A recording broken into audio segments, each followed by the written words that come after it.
నమస్తే, నేను మీ జర్నలిస్ట్ వసంత్. ఆంధ్రప్రదేశ్లో మైనింగ్ మాఫియా నడుస్తుంది.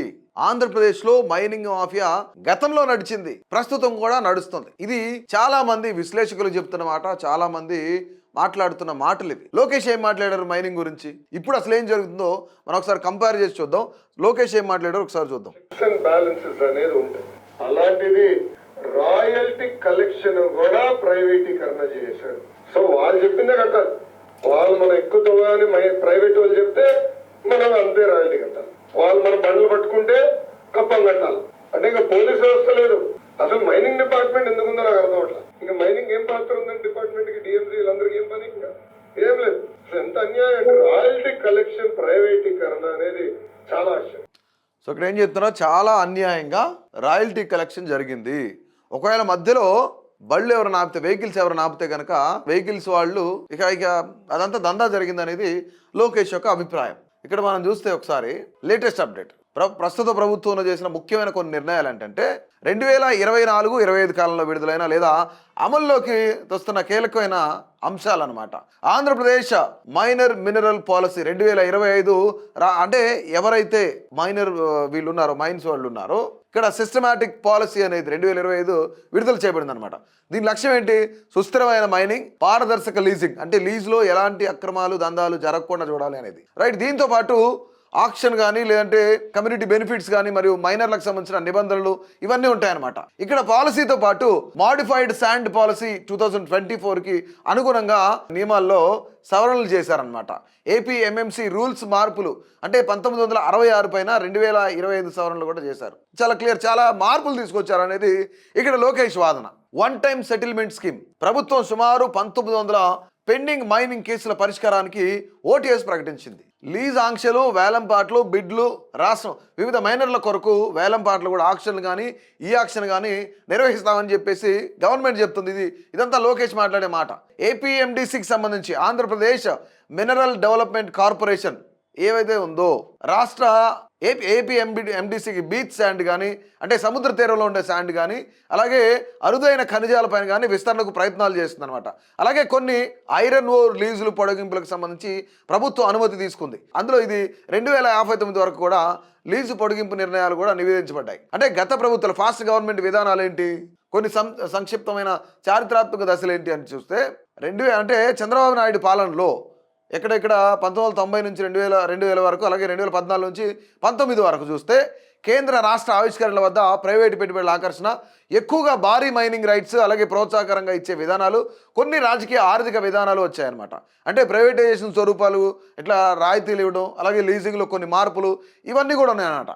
ఇది ఒకసారి మనం జగన్మోహన్ రెడ్డి గవర్నమెంట్లో చూస్తే, ఫాస్ట్ గవర్నమెంట్లో ఒకసారి చూసినట్లయితే ఇక్కడ స్థానిక నియంత్రణ, సామాజిక ప్రయోజనాలపై దృష్టి, సుస్థిర నేపథ్యంలో కొన్ని లీజులను పునర్విభజన చేయడం, మళ్ళీ ఓటీఎస్ వంటి కేసు పరిష్కార యోజనలు ద్వారా ఇన్వెస్ట్మెంట్ పెంచే ప్రయత్నాలు, బీచ్ శాండ్ వంటి రిసోర్సుల కోసం కేంద్రంతో సమన్వయం చేస్తూ కొత్త పథకాలు. ఇక్కడ ఏం దృష్టిలో పెట్టుకున్నారు? సామాజిక ప్రయోజనాలంట, స్థానిక నియంత్రణ, వీటితో పాటు సామాజిక ప్రయోజనాల దృష్టి, ఇక్కడ సుస్థిరత నేపథ్యం, కొన్ని లీజులను పునర్నిర్మించడం, ఇవన్నీ చేయడం. ఇవన్నీ ఎవరు చేశారు? గత ప్రభుత్వం చేసింది.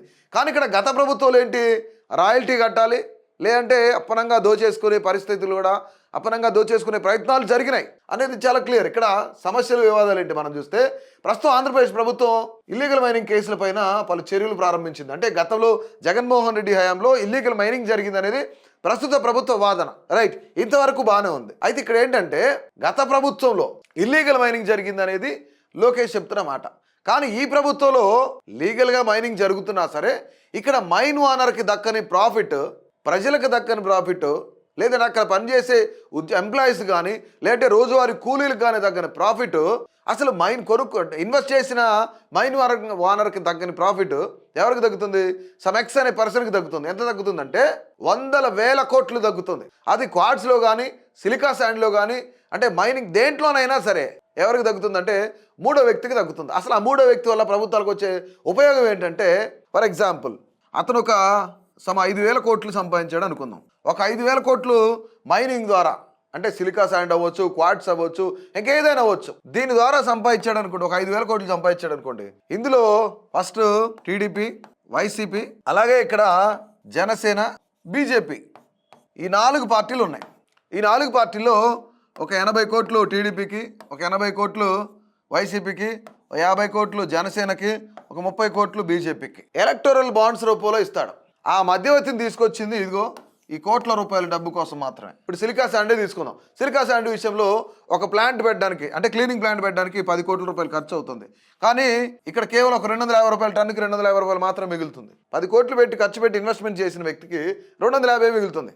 అలాగే దాదాపుగా ఒక 3.5 కోట్ల నుంచి 4 కోట్ల రూపాయలు పెట్టుబడిన మైన్ ఓనర్కి ఎంత వస్తుందంటే కేవలం 200, 250 ఇంతే వస్తుంది ఒక టన్నుకి. కానీ సమ్ ఎక్స్ అనే పర్సన్ ఎవరైతున్నారో ఈ పర్సన్కి ఎంత వస్తుందంటే 5,000 కోట్ల వరకు దండుకుంటున్నాడు. గతంలో ఏంటంటే డైరెక్ట్ గా దోచుకునేవాళ్ళు, ఇప్పుడు ఏంటంటే ఇండైరెక్ట్ గా దోచుకుంటున్నారు. ఇప్పుడు ఇదే జరిగేది ఇక్కడ ఆంధ్రప్రదేశ్లో, రైట్?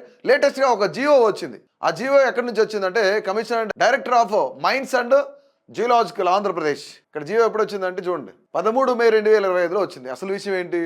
ఆంధ్రప్రదేశ్లో మైనర్ మినరల్ కన్సెషన్ రూల్స్ 1966లో అనేక పరిమితులు నిబంధనలు సవరించే విధంగా ప్రభుత్వాన్ని శాశ్వతంగా వచ్చిన ఆంధ్రప్రదేశ్ మైనర్ మినరల్ పాలసీ 2025 మరియు మాడిఫైడ్ శాండ్ పాలసీ 2024 అవసరమైన మార్పులు చేయవలసి ఉన్న ప్రతిపాదనలు, అంటే 2024కి సంబంధించిన ప్రతిపాదనలు ఏవైతే వాటన్నింటినీ మార్చొచ్చు. ఇక్కడ ముఖ్యమైన ఉద్దేశం ఏంటి చూడండి, మైనర్ మినరల్ పాలసీ 2025 మరియు మాడిఫైడ్ శాండ్ పాలసీ 2024 ఈ రెండింటికి సంబంధించి ఈ రెండింటిని అమలు కావడంతో అనుకూలంగా రూల్స్ అండ్ రెగ్యులేషన్స్ మార్చడానికి ఈ జీవోని తీసుకొచ్చారు. 2024లో ఒక జీవో వచ్చింది, 2025లో ఒక జీవో వచ్చింది. ఇప్పుడు కొత్తగా వచ్చిన జీవో ఏంటి?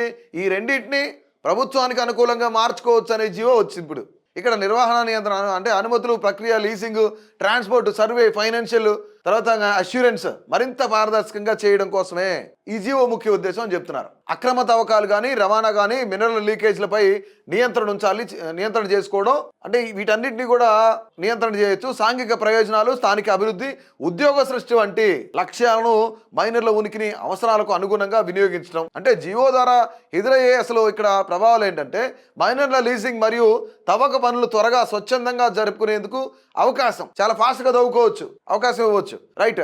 లైసెన్సుదారులకు స్పష్టమైన నియమాలు, బాధ్యతలు ఉన్నాయని భావించడం. అక్రమ మైనింగ్ నియంత్రణలో గడిచిన కాలంలో ఏర్పడిన లోపాలను ఏవైతున్నాయో ఆ లోపాలన్నింటినీ సరిచేయాలి. పారిశ్రామిక పెట్టుబడులు, ఉద్యోగాల సృష్టికి మంచి వాతావరణం ఏర్పడవచ్చు. ముఖ్యమైన కేసులు కొన్ని చూద్దాం. విజయ్ వెంకటరెడ్డి ఎవరైతున్నారో ఆయనకు సంబంధించి ex director mines and geology ACB arrest చేసింది. ఎందుకు అరెస్ట్ చేసిందంటే దాదాపుగా 2,566 కోట్ల రూపాయలకు సంబంధించిన కేసు. ఈ కేసు అంటే మైనింగ్ లో అక్రమంగా జరిగింది, ఇంత పెద్ద మొత్తంలో జరిగిందనే కేసులో Andhra Pradesh corruption bureau, anti corruption బ్యూరోకి సంబంధించి ఏసీబీ ఒక కేసులో విజయ్ వెంకటరెడ్డిపై అక్రమాల వల్ల రాష్ట్ర నిధులకు సంబంధించి సుమారు 2,566 కోట్ల రూపాయలు దారి మళ్లించారు అనేది ప్రకటిస్తున్నట్లుగా వార్తలు కూడా వెలుగులోకి వచ్చాయి. దీనికి సంబంధించి అతన్ని ఏసీబీ అరెస్ట్ చేశారు. కేసు షరతులు ఏంటంటే క్రిమినల్ సాజాకు సంబంధించిన కాన్స్పిరసీ, బ్రీచ్ ఆఫ్ ట్రస్ట్ మరియు డాక్యుమెంట్స్, హార్డ్ డిస్కులు కూడా వాటన్నిటికి సంబంధించి సీజ్ చేశారు. రాష్ట్రంలో పలు ప్రాంతాల్లో నదీ తీరాలకు సంబంధించిన రివర్ బెడ్స్లోని ఇసుక సేకరణకు సంబంధించి అనేక ఎఫ్ఐఆర్లు, సిజర్లు, ట్రాక్టర్లు, బుల్డోజర్లు వీటన్నిటిని కూడా సీజ్ చేశారనమాట గతంలో. ఇక్కడ ఇంకోటి ఏంటంటే ఫిర్యాదు, అరెస్టులు, తర్వాత కాకాని గోవర్ధన్ రెడ్డికి సంబంధించి మరొక కేసు 2024-25 కాలంలో ఒక పోలీస్ కేసులో మాజీ మంత్రి కాకాని గోవర్ధన్ రెడ్డి పేరుతో ఇల్లీగల్ క్వార్ట్స్ మైనింగ్, గత ప్రభుత్వంలో ఇల్లీగల్ క్వార్ట్స్ మైనింగ్ జరిగిందని ఈ ప్రభుత్వం కూడా చెప్తా ఉంది. అంటే లోకేష్ కూడా ఇల్లీగల్గా దందాలు చేశారు మైనింగ్ విషయంలో అని చెప్తున్నారు. కాకాని గోవర్ధన్ రెడ్డి ఎక్కడెక్కడంట కొన్ని ఇల్లీగల్ క్వార్ట్స్ మైనింగ్, ఎక్కడ పొదలకూరు కానీ, తర్వాత వరదాపురం పరిసర ప్రాంతాల్లో సంబంధించిన పలు అరెస్టులు, కస్టడీలు, తర్వాత బెయిల్స్ అయ్యే పరిణామాలు కూడా వచ్చాయి. కేసులో పలు ఆక్సైడ్లు కూడా ఉన్నాయి. ఇక్కడ కేసులో కొంతమంది అక్యూజ్డ్లు కూడా ఉన్నారనమాట. ఇక ఛార్జ్ షీట్ ఫైల్ చేయబడింది, పోలీస్ విచారణ కొనసాగుతూనే ఉంది. వీళ్ళు కాకుండా ప్రస్తుతం మాజీ ఎడ్యుకేషన్ మినిస్టర్ ఎవరైతే రాజశేఖర రెడ్డి టైంలో ఎడ్యుకేషన్ మినిస్టర్గా ఉన్న సవితా ఇంద్రారెడ్డి, ఈమెకు సంబంధించి ఐరన్ ఓర్ కేసు కూడా సిబిఐ పునఃవిచారణ ప్రారంభించిందనమాట. ప్రత్యేకంగా క్వాడ్స్ మరియు బీచ్ అండ్ మైనర్ల విషయంలో ఆంధ్రప్రదేశ్లో వెలుగు చూసిన అవినీతి, అక్రమ మైనింగ్ విషయాల వివరాల్లోకి వెళ్తే, ఒకటి క్వాడ్స్ మైనింగ్ అక్రమాలు జరుగుతున్నాయి. ఎక్కడిది? నెల్లూరు జిల్లా, అంటే ఉమ్మడి నెల్లూరు జిల్లాకు సంబంధించి ఎక్కడెక్కడ పొదలకూరు మండలం వరదాపురం గ్రామంలో ఇల్లీగల్ క్వాడ్స్ మైనింగ్ అనేది జరుగుతుందనేది సో అందరికీ తెలిసిన విషయమే. ఇలాగా అనేకమైన విషయాల్లో మైనింగ్ జరిగింది. మైనింగ్ విషయంలో చాలా పెద్ద దందా జరిగింది. ఇక్కడ ఏంటి, గత ప్రభుత్వంలో ఇష్టానుసారంగా తవ్వుకోవచ్చు, తీసుకోవచ్చు, బిజినెస్ చేసుకోవచ్చు. అది సిలికా శాండ్ కానీ, క్వాడ్స్ కానీ, మైనింగ్ ఏదైనా చేసుకోవచ్చు, రాయల్టీ కట్టాలి. కానీ ఈ ప్రభుత్వంలో రాయల్టీలు ఇవన్నీ కాకుండా చాలా పారదర్శకంగా ఆక్షన్ జరుగుతుంది, ఈ ఆక్షన్ కూడా ఆన్లైన్ ఆక్షన్ కూడా జరుగుతుంది. సో ఈ ప్రభుత్వం చెప్పేది.